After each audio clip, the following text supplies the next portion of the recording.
and welcome to The Journal, Centennial's #1 source for student news. I'm your host, Anya Elam. And I'm Dianna Para. Today's show brings multiple components of student living to the table. From drinking on a budget to being a dance teacher, it's going to be an absolutely insane show for you all today. That's right, Centennial. If you're strapped for cash, Dr. Robert Caballero explores the option into drinking on a student budget and actually getting a buzz on. As a student, drinking is one of those things that you do when you hang out with your friends. Although, with the rising cost of education, affording these outings can be a bit of a problem. This is why we decided to create this tutorial on how to get drunk for $25 or less. Sadly, we don't know if this is possible, yet. To find out if getting drunk for cheap can happen, we gathered a few helpful items. We bought a breathalyzer to track the results in different kinds of alcohol for cheap. I also gathered some friends who would select one type of alcohol and stick to it for the rest of the night. Here's what they had to choose from. My first purchase was Fax. This beer has 10% alcohol. It costs $3.35 for one of these cans. Not bad. For the next choice, we picked up the cheapest wine we could find. We bought a bottle of Fusion Shiraz Malbec for just under $8. Bright's Pale Dry Select was also in our shopping cart. This cost just under $8 and had 20% alcohol in it. We also picked up a 750 milliliter bottle of Innocent Gun, costing only $4.95. Summersby is another cheap item that we picked up, costing only $3.75 per can. Lastly, I picked up Pabst Blue Ribbon. For 12 bottles of Pabst, it costs $16.95. So we let my friends pick their poison. We interviewed them between drinks. Here's the result. Much the same, right? Same, yeah. No difference. Okay, so I'm gonna put on record that I haven't eaten, and this is 10%. On the verge. Yeah, you're on the verge. Yeah. Already feeling the effects a little bit. I'm feeling a little drunk right now. I feel an A-OK. A little bit more drunk. Yeah, I finished my bottle. You good? Not like good, not like normal good, but like drunk good. I will be honest, it is affecting me. I do feel drunk. Let's see how much your alcohol content's at.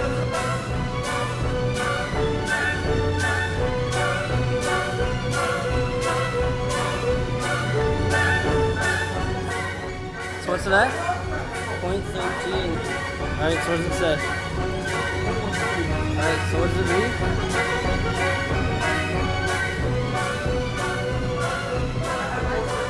Oh yeah, so you're still the same. Basically, you're not feeling it. So yeah, it is possible to get drunk for $25 or less. All you have to do is follow these simple steps. Step 1. Choose and buy your alcohol for cheap. Here's a quick list of things that you can choose from. 6 bottles of Summersby and Fax can be bought for just under $25.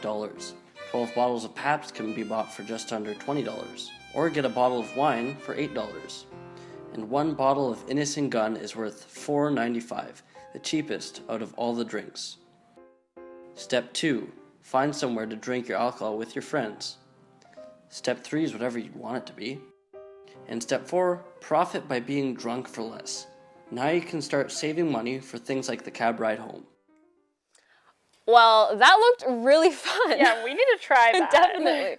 Okay, well, drinking on a student budget can be just that. It is important we remind you about the seriousness and dangers of consuming too much alcohol. That's right, Yana. When you're having fun out with friends, make sure to appoint a designated driver as someone who will remain sober and arrange other means of transportation like cabs or TTC. But for right now, let's move on to our next segment, a brilliant piece that might just warm your heart on this cold winter day. Here's Sam Cheston's piece, Smart Cookie, on The Journal. First you put the sugar and then you add the chocolate chip cookie and then you put in the cheese.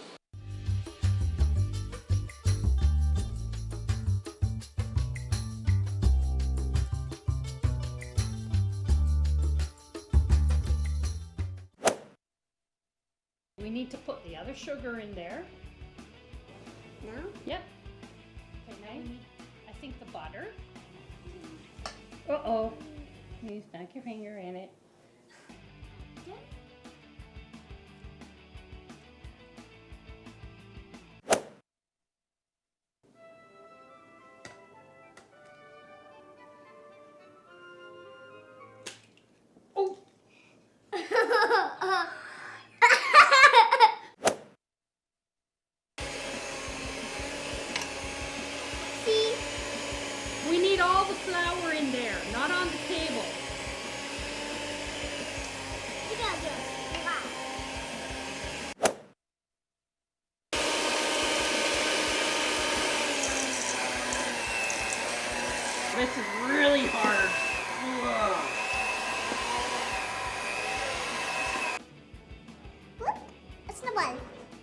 got something against getting your hands dirty?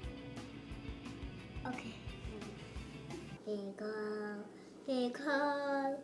I made a big hole so I can squish it in like a marshmallow. I roll it, roll it, roll it, roll it, and then I put it on the side. On the side owl? What's a side owl? Isn't it a tray? Yeah. What's a side owl? I made a poop.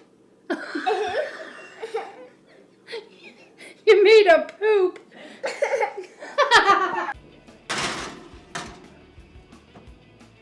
You're doing good.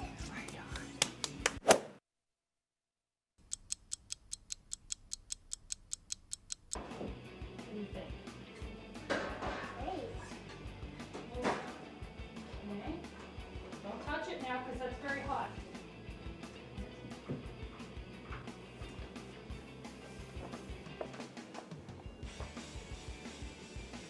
You're doing an awesome job.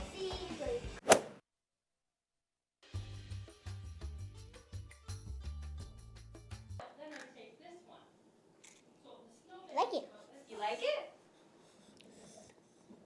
You think? Would you say it's one of the best cookies you've ever I eaten? thought it was just the funniest thing. It's great.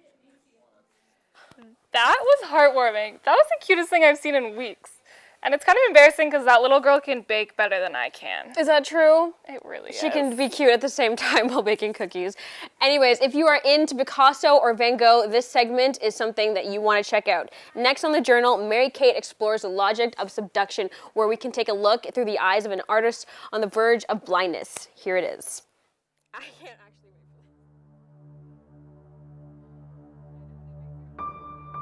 for The title of the show is The Logic of Subduction. And subduction is a term that most people would be familiar with in geological terms. It refers to the tectonic plates, so the Earth's crust, that move against each other. The work is actually all made out of a series of books.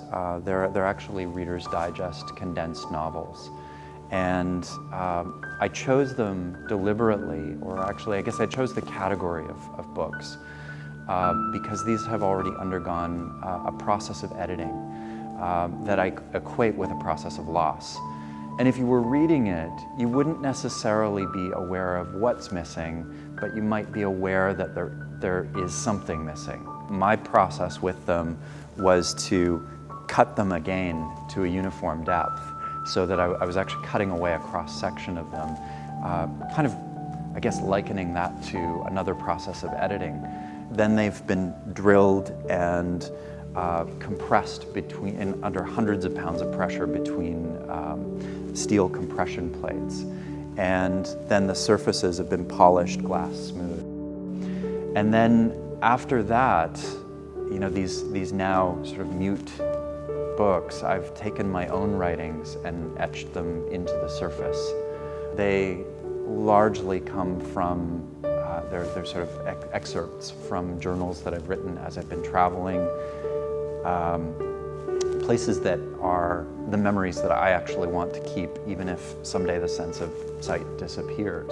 And some of the first ones that I cut as a test, you can see on this one, the letters are actually cut into it, and the surface is burned. And it was doing these first tests that led me to understand that I needed to polish the surface, because it's actually the rough paper fibers that are burned on the surface. So this is also a phrase that appears several times in the show, as if it had been quietly erased. And there was a catastrophe here.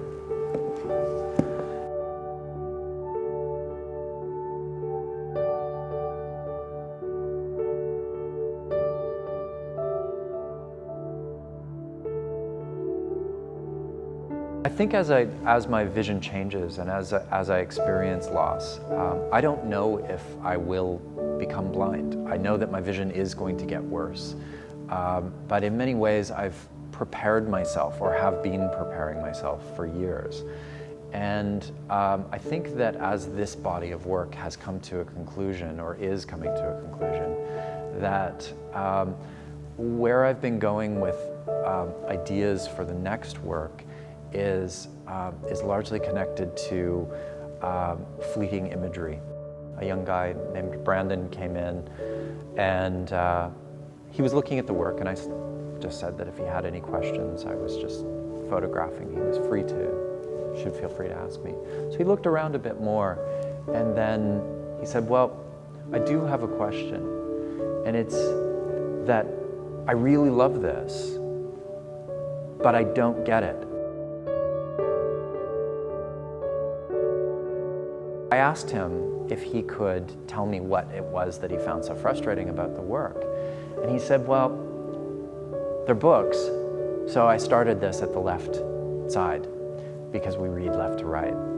And I moved along with this magnifier, and the text just stops. And so I backed up a little bit, and then something else is there, and then I moved along to the next book, and it just stops. And I don't know what it is that I'm supposed to be understanding from this. And as he went on, describing more and more of this experience, I just thought, if I had a gold star, I would give it to you. That's the experience I'm trying to create. But it's, in many ways, I think it's something that is about inaccessibility. It's about the experience of inaccessibility. It's about the growing frustration of not being able to see things.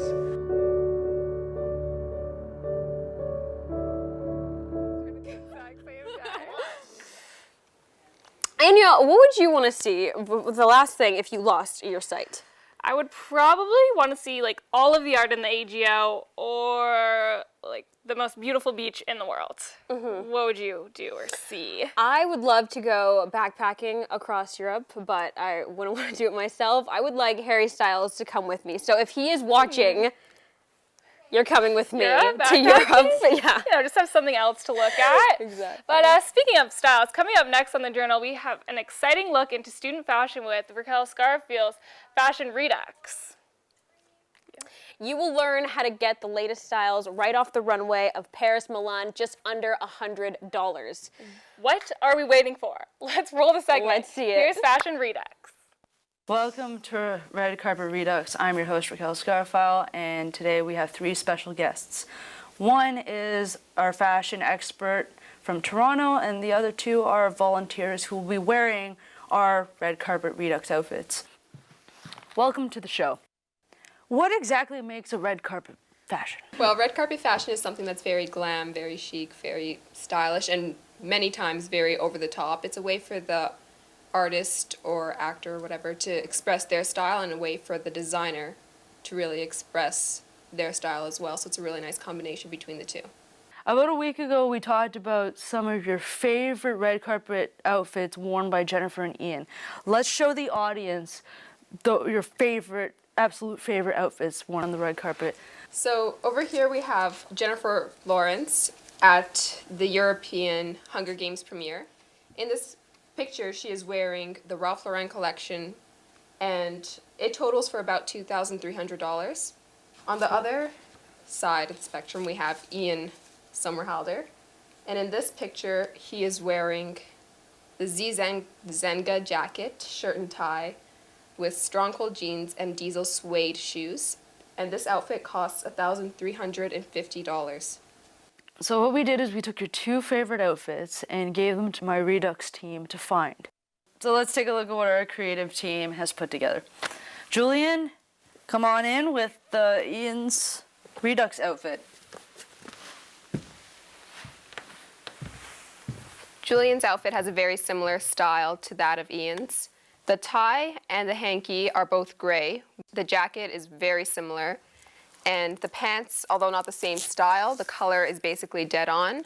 And the shoes, although they're not suede, they are, again, more laid back, so it also helps with the style that Ian had in the picture.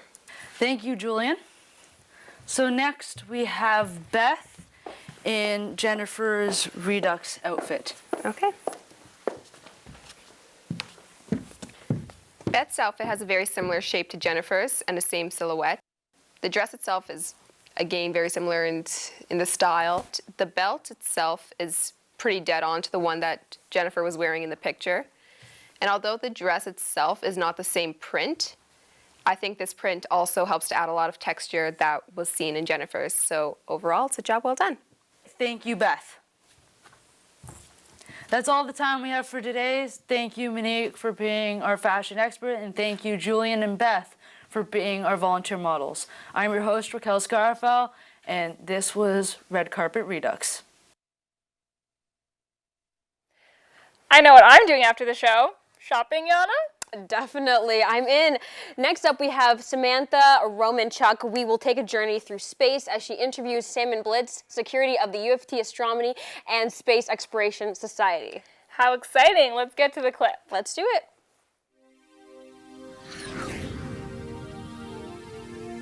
If we are all collected on Earth, we're putting all of our eggs in one basket. I hesitate to be a doomsayer, but eventually in the lifetime of a species, a planet will, at some point, whether it be 100 years, 1,000 years, 10,000 years, get hit by an asteroid or an epidemic. It's inevitable that if we want to survive, we will branch out off of Earth. This has to happen at some point. So why not do it sooner rather than later? We still have smart engineers coming out of schools, and we'll have new vehicles. Now it's time to move on to something, to get on to past low Earth orbit. We know for sure it's going to 2020. It could even go farther, and there will be a lot of good science to come out of the work that we're doing on the space station. I think why a lot of us got into this business was exploration and seeing what's over the next horizon. ASX's mission is to spread interest in and knowledge of astronomy and space exploration. We do this by giving access to University of Toronto facilities and telescopes so people can look out into the universe and learn about it. We give talks by professionals, by astronomers, by physicists to explain the universe to people. And we show cool movies and give people free food and try to get them to learn about the universe around us.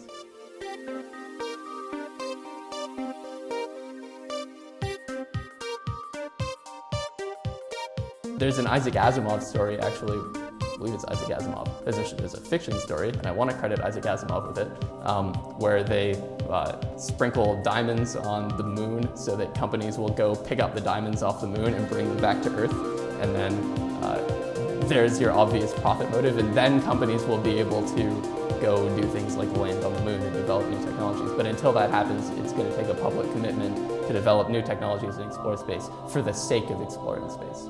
A company will never get funding in a classic corporate environment for a mission to Mars or sending a probe to Venus, because this has no immediate profit return.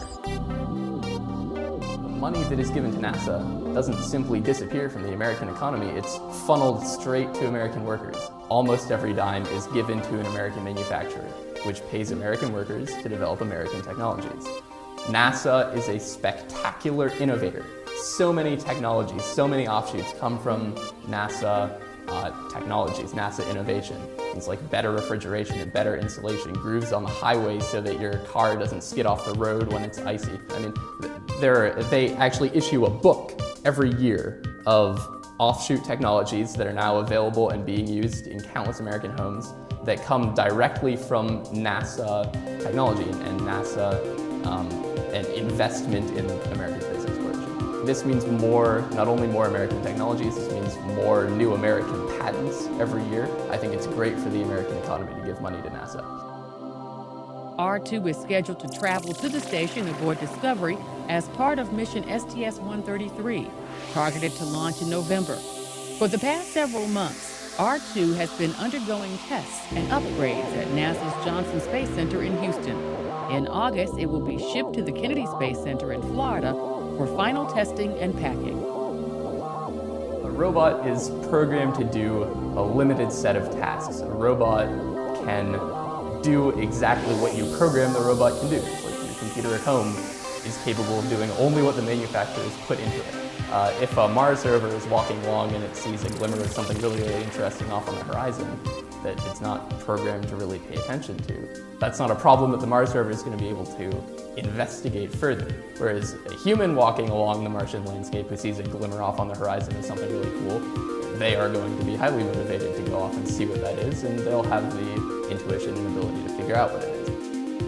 Our athletes at the Olympics were robots. We wouldn't spend half an hour before the skiing event talking about their family and their past and how they overcame. No, they're a robot. You just go straight to the event.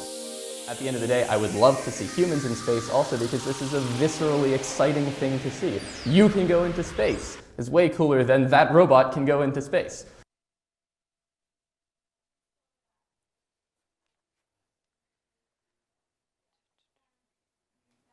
We're back in the studio, but not for long. We're going live on location with host Dianna as she explores Chinese New Year in Toronto. I'm hungry already. Dianna, take it away.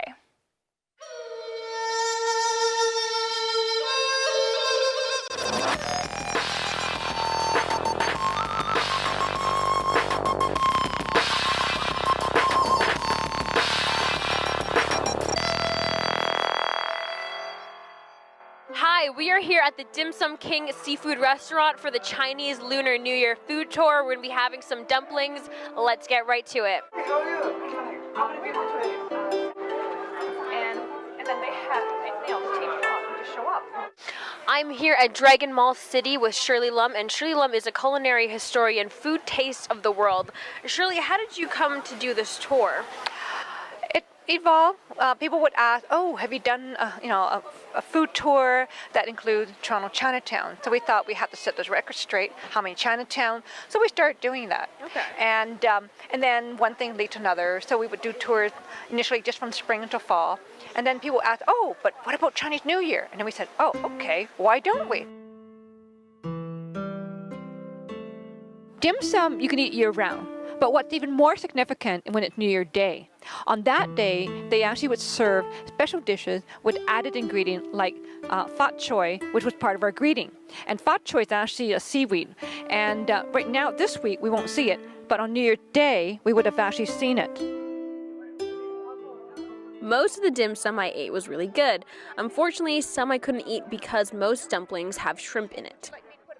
And I'm allergic. And then try a little bit of that, put a bit of that in your spoon, and then pour a bit on, right? And then That was my very successful attempt using chopsticks. The greetings were in Cantonese, Gong Hei Fa Choi, and then in Mandarin we said it Gong Shi Fa Chai, and then the one that we all love, we're nodding our head up and down, the Vietnamese one, Chuk Mang Nam Moi. Happy New Year, and don't forget, eat, eat, eat. That's my mother's famous line.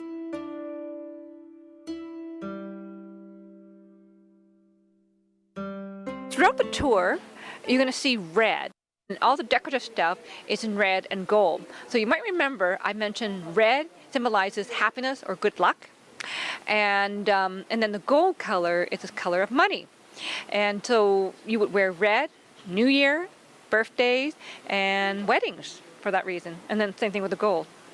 After Shirley taught us about the certain types of decorations and colors used for Chinese New Year, she took us to see how dumplings were made at the Dumpling House restaurant.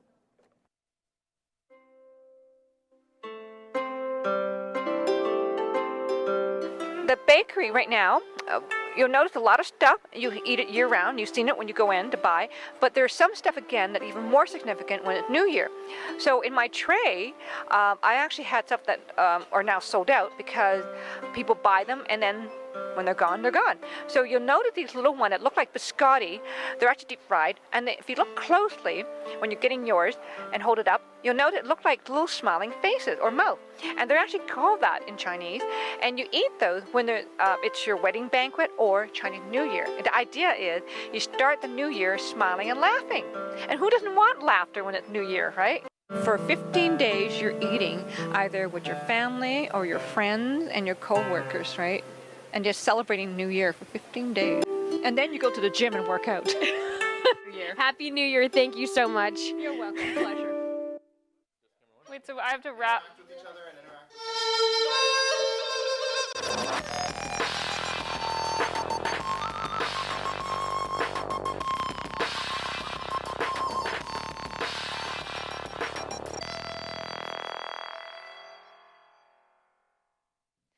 That made me so hungry. I know what I'm getting for dinner now.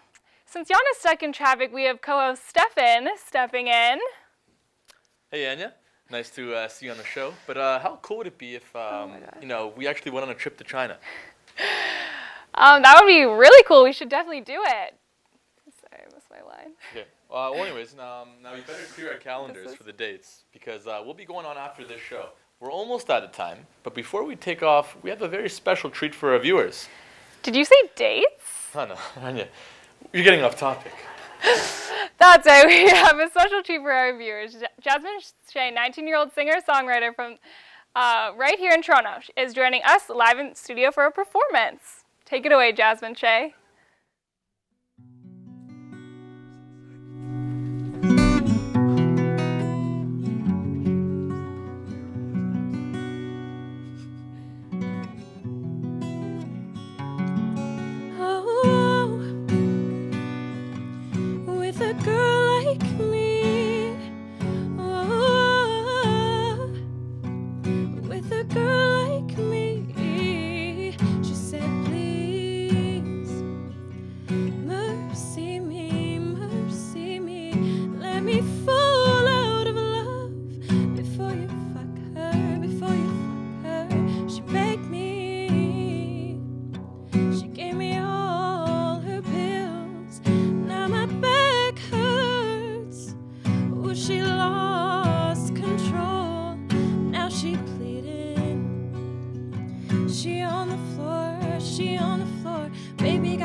Thank you so much, Jasmine, for playing that song for us. Up next on the Journal, director Felicia documents what it means to be a dance teacher and takes an interesting look at a few young men who come together to inspire the community in the name of dance. Let's take a look.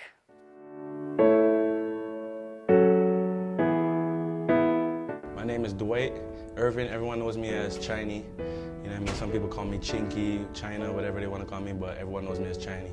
But when I moved to Kipton, like they just like that over there was just like a lot of dancing going on that time. Like people were dancing, people were playing basketball. I'm not a good basketball player, so I said I want to dance. At that time, my mom gave me these DVDs, and I've been watching these DVDs with like dancehall artists like Bogo, Ding Dong, a lot of people, Ice, Mr. Waki, like so much people, and they were dancing, and I really liked that DVD, so I went into like the history and like learning the music, learning like other dancers and watching more DVDs, and after that it was just like, yo, dance. My name's Omar Francis. I was a previous dancer, if that's what you guys want to know. And the program that I do right now basically is an art program. It's more than just a dance program. Dancing is one part of it. The other part we have dance, we have art, and we have young photographers / videographers. And we also have poets, spoken words, and kids that are basically any type of art frame they're interested in. Omar hit me up, my good friend too. He used to dance with me in Rated, and he was like, "Yo, Chinese, I want you to do this dance thing." And I'm like, "Okay." And I was shy. I'm a shy person, so right now I'm shy, but you guys don't know. But yeah, so he told me, and I was like, I don't know if I want to do it because I'm not good at teaching. Back then I didn't really teach. It was more roach. I was just listening, and I said, okay, you know what? I'm gonna have to do it. Like, I like a challenge. So I said, I'm gonna do this and see how it goes. And I like it, it's good. So with my students, it's every Wednesday, Friday from 4 to 5:30. And as soon as they get in, it's straight, like we stretch. We do like 15 minutes of stretching, and then like we warm up. We listen to music for like 5 minutes, and then we go right into the routines that I have for them. I usually bring like 2 reggae routines and like 1 hip hop routine for them. And I try to make sure that we actually go over all 3 routines. Sometimes we only do 2 routines, and I would have to like do the other routine the next class, which is okay. Like the Friday classes are more like a lot more people come in. Like I think that's the day we kind of get it pumping. But Wednesdays are like we chill and we like just dance.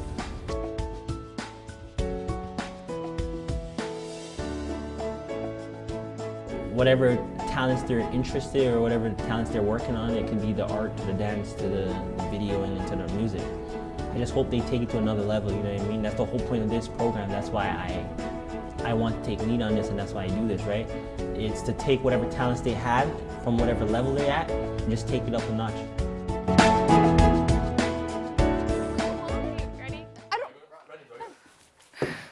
Yana! How was the food? It was delicious. Honestly, I had to run from here, but it was so good. Have you ever had dim sum before? No, I've never had it, and you I'm should so definitely right now. try it. If you're gonna do it, don't miss out because you will not regret it. I'm still so full right now. Oh my god, I'm jealous. Yeah. But did I miss anything while I was gone? You missed the live performance, and Stefan had to fill in for you. So. Okay. Bad. I really hope that went okay. How was that? It was a little awkward. It was live. Things got a little interesting. Okay. Well, how was Jasmine's performance? It was amazing. She's so talented. I'm so happy. I'm so sad that I missed it. I know. What did she perform? She just played her guitar and sang this really beautiful piece, and it was not a dry eye in the house. Hopefully I will get to see it sometime because I am actually such a huge fan of her. Yeah. Next time. Well, yeah, that's all the time we have on today's show. Don't forget to tune into next week's episode of The Journal. I've been your host, Daniela. And I'm your host, Yana Para. And we will see you next time.